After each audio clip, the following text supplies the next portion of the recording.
কৈলাসহর জিতুদিঘির পাহাড় এলাকায় অবস্থিত স্বস্তি হেলথ কেয়ারে আজ রক্তদান শিবির অনুষ্ঠিত হয়। রক্তদান শিবিরে উপস্থিত ছিলেন কৈলাসহর পুর পরিষদের চেয়ারপারসন চপলা দেব রায়, জেলা পরিষদের সহকারী সভাধিপতি শ্যামল দাস, সমাজসেবী অরুণ সাহা, কৈলাসহর ব্লাড ব্যাংকের ইনচার্জ ডক্টর প্রসেনজিৎ দাস প্রমুখ। অনুষ্ঠানে স্বাগত ভাষণ রাখেন স্বস্তি হেলথ কেয়ারের কর্ণধার ডক্টর সুমিত দাস। স্বাগত ভাষণে ডক্টর সুমিত দাস বলেন, রক্তের চাহিদা মেটাতে এই রক্তদান শিবির। হাসপাতালে দেখা যাচ্ছে রক্ত শূন্য, আমাদের রেগুলার ইন্টারভ্যালে রক্তদান করা প্রয়োজন। প্রতি 3 মাস পর পর রক্ত দিলে কোনো ক্ষতি নেই, তাই সকলকে রক্তদানে এগিয়ে আসার আহ্বান রাখেন তিনি। অনুষ্ঠানে প্রধান অতিথি পুর পরিষদের চেয়ারপারসন চপলা দেব রায় বলেন, তিনি নিজে একজন সেবিকা ছিলেন। স্বস্তি হেলথ কেয়ারে এসে তিনি অনেক আনন্দিত। তিনি বলেন, তিনি যখন আরজিএম হাসপাতালের ওটিতে সেবিকার কাজ করছিলেন, তখন ডক্টর সুমিত দাস আরজিএম হাসপাতালে চিকিৎসক হিসেবে যোগদান করেন। তখন সুমিত দাস বলেছিলেন, ভবিষ্যতে তিনি একটি নার্সিং হোম করবেন।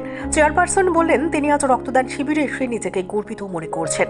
কৈলাসহরের মতো ছোট্ট একটি শহরে 2টি নার্সিং হোম রয়েছে। তিনি স্বস্তি হেলথ কেয়ারের উদ্দেশ্যে বলেন, ভালো পরিষেবা যাতে দেওয়া যায় সেদিকে যাতে কর্মকর্তারা নজর রাখেন। জেলা পরিষদের সহকারী সভাধিপতি শ্যামল দাস বললেন, আজই রাজ্যে রক্তের অভাবে কারো মৃত্যু হয় না।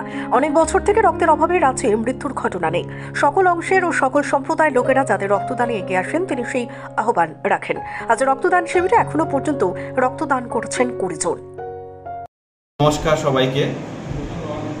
আজকে এই রক্তদান শিবিরে ডাকে সাড়া দিয়ে আপনাদেরকে আসার জন্য সবাইকে অনেক অনেক ধন্যবাদ। কৈলাসহর স্বস্তি হেলথ কেয়ারের পক্ষ থেকে আমি ডাক্তার সুমিত দাস। আমরা আজকে দিনে এই রক্তদান শিবির আয়োজন করেছি।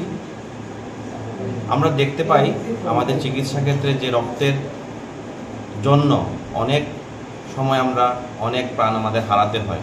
সঠিক সময় যদি রক্ত আমরা না পাই, বিভিন্ন অপারেশনের ক্ষেত্রে হোক বা বিভিন্ন রোগের ক্ষেত্রে হোক, এই সরকারি হাসপাতালে রক্তের স্বল্পতা রয়েছে এবং সরকারি হাসপাতালে রক্তের স্বল্পতা চাহিদা মেটানোর জন্যই আজকে আমরা এই সামাজিক উদ্যোগ গ্রহণ করেছি।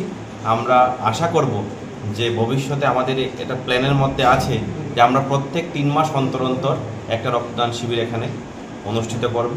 আর আমার আহ্বান থাকবে আপনাদের কাছে, আপনাদের সাংবাদিক বন্ধুদের কাছে এবং সমাজের সকল স্তরের মানুষের কাছে, পলিটিক্যাল লিডার্সদের কাছে, যে আপনারাও যেখানে পারেন, যেভাবে পারেন কিছু রক্তদান শিবির সংগঠিত করুন, যাতে করে আমরা রক্তের স্বল্পতা যে আছে আমাদের সরকারি হাসপাতালে সেটা যাতে মেটাতে আমরা সক্ষম হই। রক্তদান মানে জীবনদান। নমস্কার।